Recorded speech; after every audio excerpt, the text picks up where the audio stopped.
Փոքրիկ գյուղում ապրում էր մի համեստ գյուղացի, նա աղքատ էր, բայց աշխատասեր ու ազնիվ,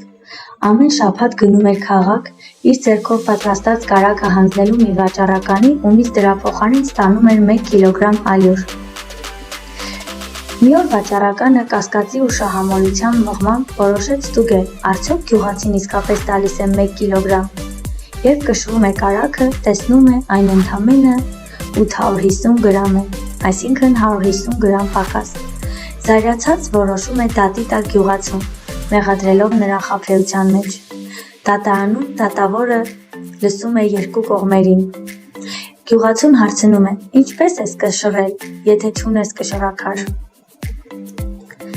Նա պատասխանում է.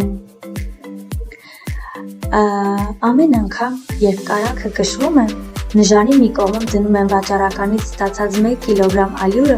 մյուս կողմում իմ կարագը, ոչ ավել, ոչ պակաս, ինչ ստանում էի, նույնքան էլ վերադարձնում էի»։ Դահլիճը լռեց։ «Ես իմ խղճով եմ կշռել։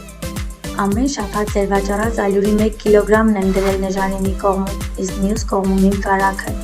Եթե կարագը պակաս է եղել, ուրեմն ալյուրն էլ պակաս է եղել»։ Վաճառականը կարմրեց, նրա խաբեությունը բացահայտվեց հենց իր իսկ նժարով։ Դատավորը պարտավորեցրեց նրան տուգանք վճարել գյուղացուն պատճառված վնասի և վիրավորանքի համար, բայց ամենամեծ տուգանքը նրան եղավ այն, որ վճարեց խիղճը, ոչ թե դրամապանակը։ Եզրակացություն. սուտը կարող է մի փաթեթև թվալ, բայց ճշմարտության նժարը միշտ իջնում է այնտեղ, որտեղ մաքրություն կա։